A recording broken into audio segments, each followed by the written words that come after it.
Hello everyone. My name is Aditya Konade and I'm a senior site reliability engineer working with the OpenShift Service Delivery Group.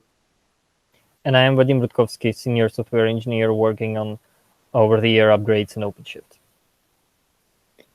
You have all seen Red Hat's strategic imperative of delivering a hybrid cloud business model, including SaaS offerings across the portfolio. In this session, Red Hat Service Delivery and Over the Updates team will walk through a worked example of how to bootstrap an application with a modern SRE based approach.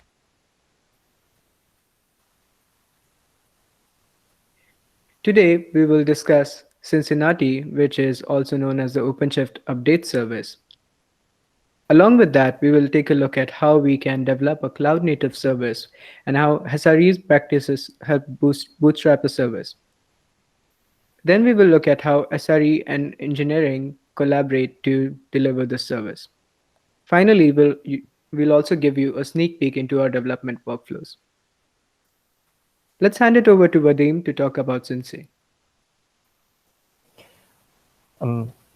Cinci is a short for the name of the project and the protocol called Cincinnati. In the next slide, I'll describe what it is and what's that all about. OpenShift Update Service, also known as Project Cincinnati, is ensuring that every connected OpenShift 4 cluster is able to upgrade between different versions. It's based on Cincinnati protocol, and which is a development from the CoreOS Container Linux update protocol called Omaha. OpenShift Update Service, also known as OSUS, is building upgrade graphs. These are being consumed by OpenShift clusters, and the OpenShift clusters are constantly sending requests to OSUS in order to figure out a list of update versions available to them. This update service requires a high availability since all of the connected clusters are requesting it. From development side, it's also stateless, and it can be effortlessly scaled. Next slide, please. Here is a diagram of how all things work together in order to make OpenShift update from one version to the other. Admin is able to list available options and available versions on the console. Cluster is constantly requesting OpenShift Update Service, and using the Cincinnati protocol, it receives a list of versions available for upgrade. And once the upgrade begins, the cluster requests QIO container registry and fetches the update image, and the upgrade starts. Next slide, please. Here is the timeline of how we started developing the service and started collaborating with SRE in order to achieve high availability. It all began with the minimal viable product called Cincinnati and development of Cincinnati protocol. We have asked SRE to start managing two instances. One of them would be production, and the other one would be stage. We have collaborated to set up an auto-deploy of the latest master commits to stage.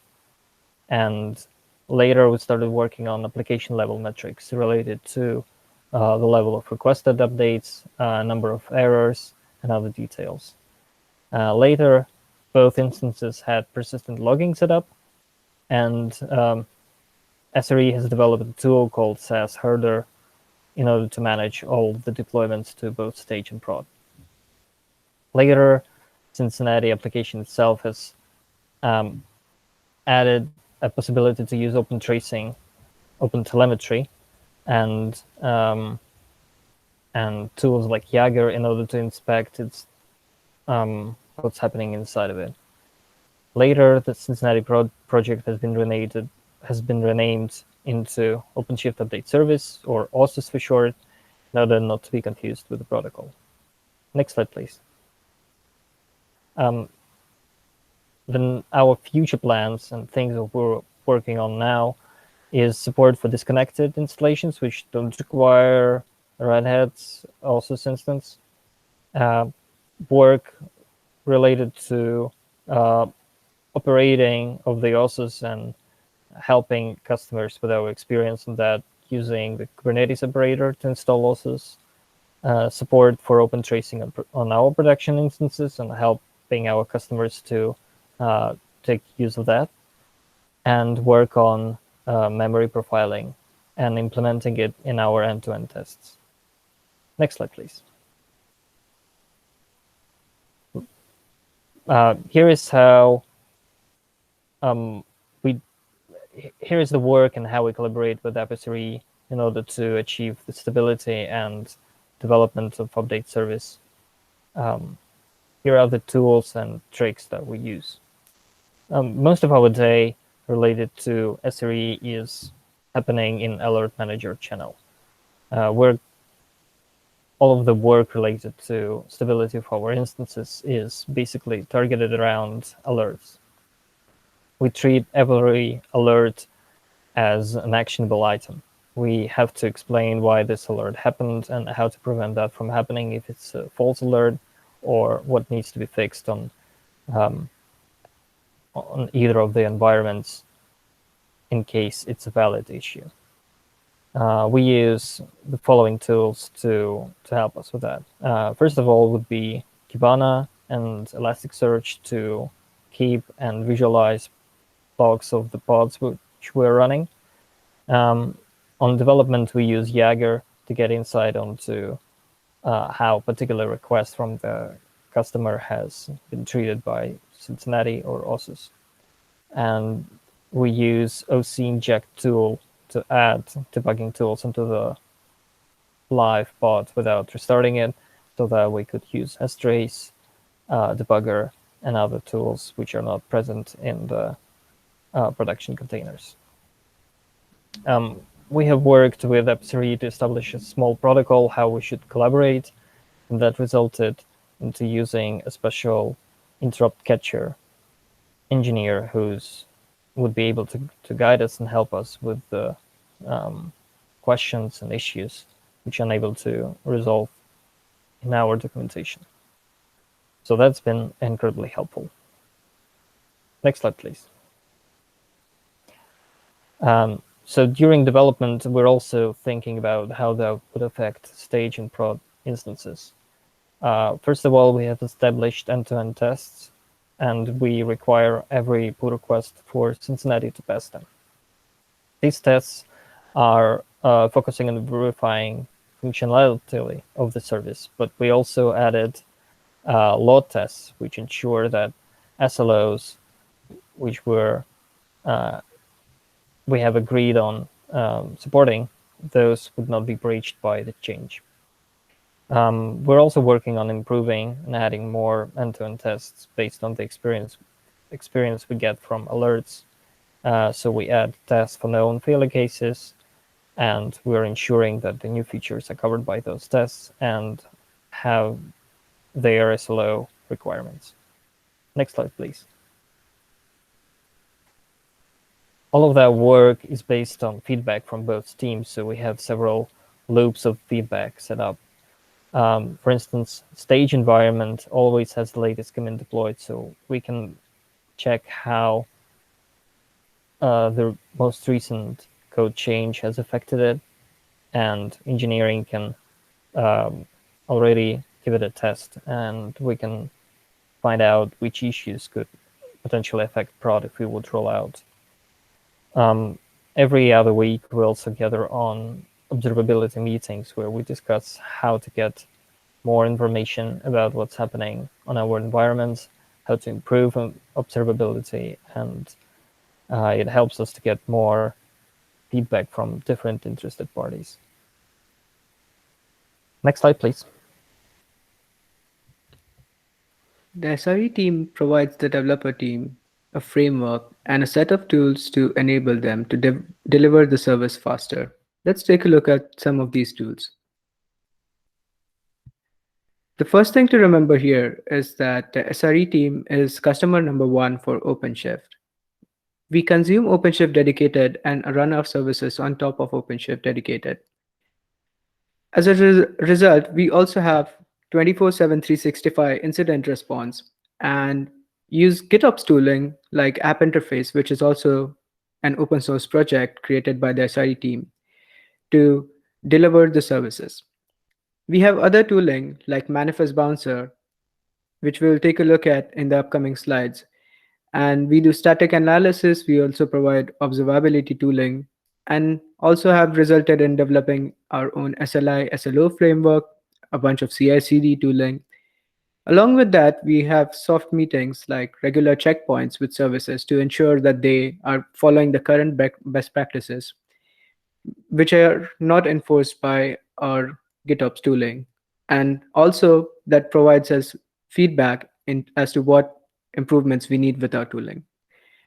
We also collaborate with the service development teams on feature requests for our own tooling. And we also collaborate with upstream and downstream projects to be the feedback loop and contribute the features upstream where possible.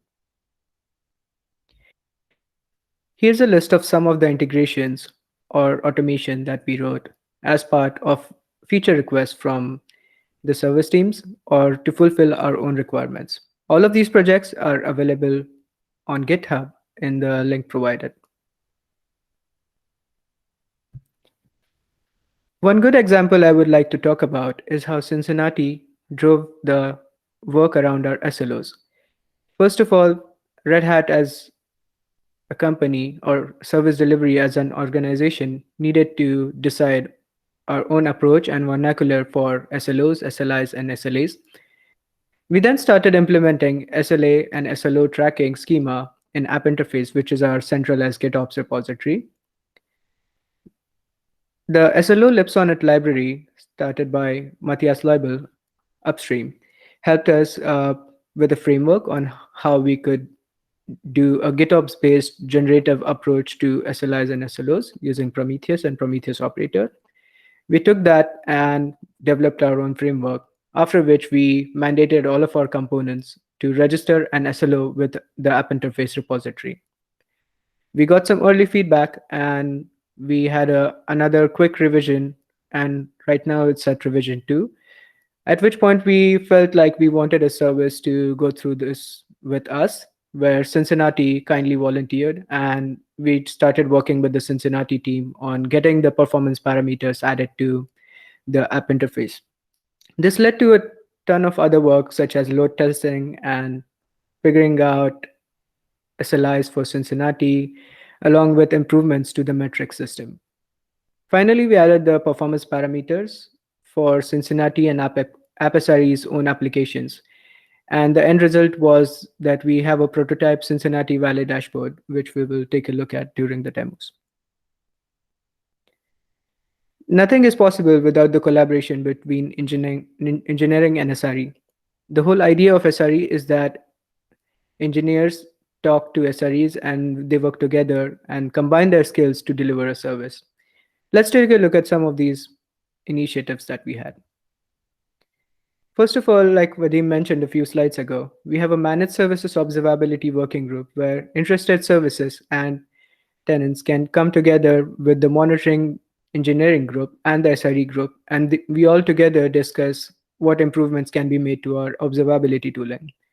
Observability is the base in the hierarchy of needs for SRE, and continuously improving that is our goal. App SRE team also collaborates and consults on SRE practices with the teams regularly and on a per need basis. We also do capacity planning with the teams so that we always know what's coming, and we are closely in the loop with the teams on upcoming product releases or upcoming traffic spikes that are expected. Along with that, alerts are only good when they are tested. So we also do fire drills and simulated outages. That keeps us on our toes. And we have enhancements to the SRE tooling, and those benefit multiple teams because they are a shared framework.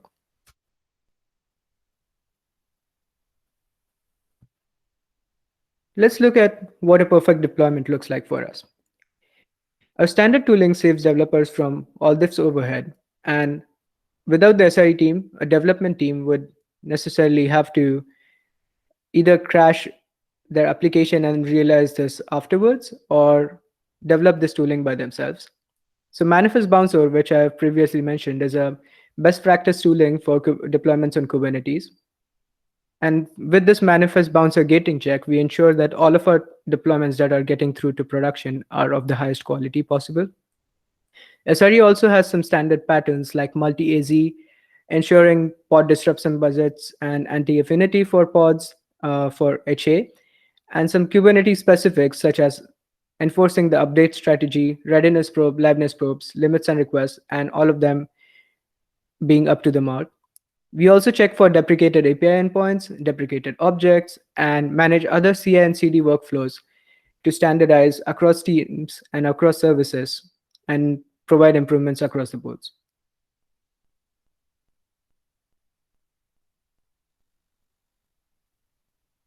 Vadim?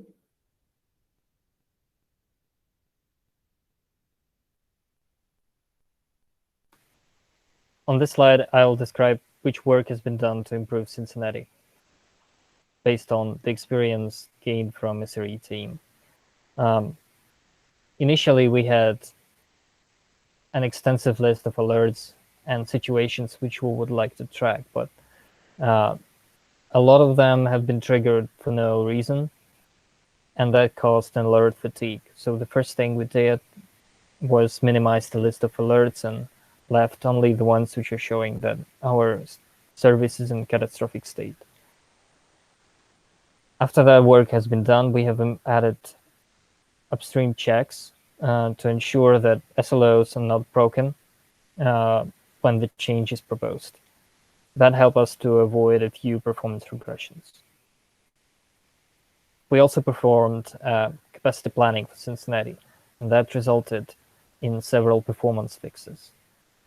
After that, the load test documentation has been created so that other developers of Cincinnati and SRE would know about which parts of load tests are important and how it has been performed. We worked with SRE and extended the parameters definition file so that folks from other team could have a look about which performance parameters are critical for Cincinnati. After that, we worked on zero downtime upgrades for the Cincinnati service and have created a special dashboard to show the SLOs and the current state of Cincinnati using app interface provided by SRE. The result of that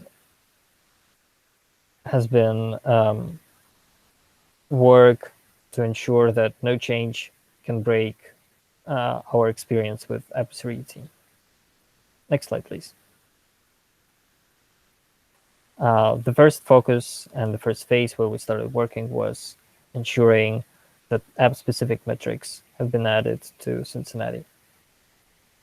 We worked on integrating into the OpenShift router and ensured that the metrics from that router, meaning that's exactly what the customer would experience, are being tracked and are part of the SLOs. Meanwhile, we have been helping the SRE to work on SLO library and added load testing and capacity planning into the framework, and I've divided it as a requirement for Cincinnati deployments. Next slide, please. After that, we tried to visualize and report more on the details of Cincinnati. So we have created a dashboard for our SLO, which we will show during the demo. Next slide, please. One of the biggest improvements during the capacity analysis has been a pull request, which has increased performance between two different components of Cincinnati. And that increase has been 50 times more thanks to the analysis held by SRE team. This issue has been identified during initial stages, and later on we added a special test which ensures that this performance hasn't degraded since then. Next slide, please. We worked a lot to avoid false positives, and now whenever an alert happens, we either fix the underlying issue or work with the SRE team to improve the alerting so that we would exclude the false positives. All of the alerts are defined in upstream Cincinnati repo, so we work on them independently, and every deployment automatically applies those upstream alerts. We're trying to do our best not to worry the SRE team without reason and try to triage the upcoming alerts ourselves. That also helps us to improve the knowledge of how the service would act on its own. We also work with SRE to make sure that they understand the alerts as well. So we're trying to document them and involve SRE folks whenever we add a new alert. Next slide, please.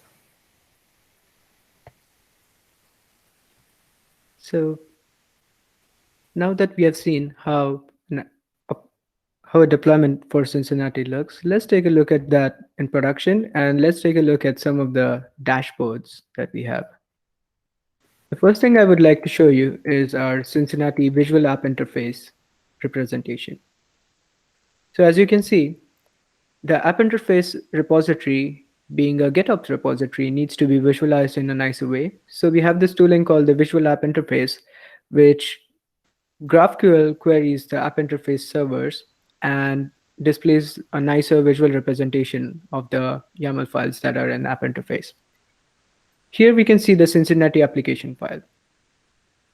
It provides useful information for the SREs at a glance, such as the description of the service, a Grafana dashboard, what the service SLO is, what the contact points are, and what the dependencies and direct links to production are. I would leave out the links to production here, but you can see that Cincinnati production and Cincinnati stage are working on two different clusters, and we have direct links as the SRE team to these clusters. And that helps SRE to quickly access any of the services when needed. The next tooling I would like to describe is the Cincinnati Valley dashboard.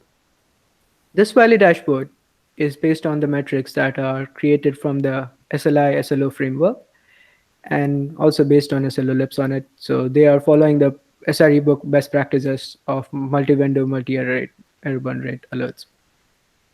Also, we have the availability, errors, volume of requests, and latency at a glance so that SREs can quickly triage the health of a particular service. We follow the common pattern across all services so that it is standardized and we are all speaking the same language.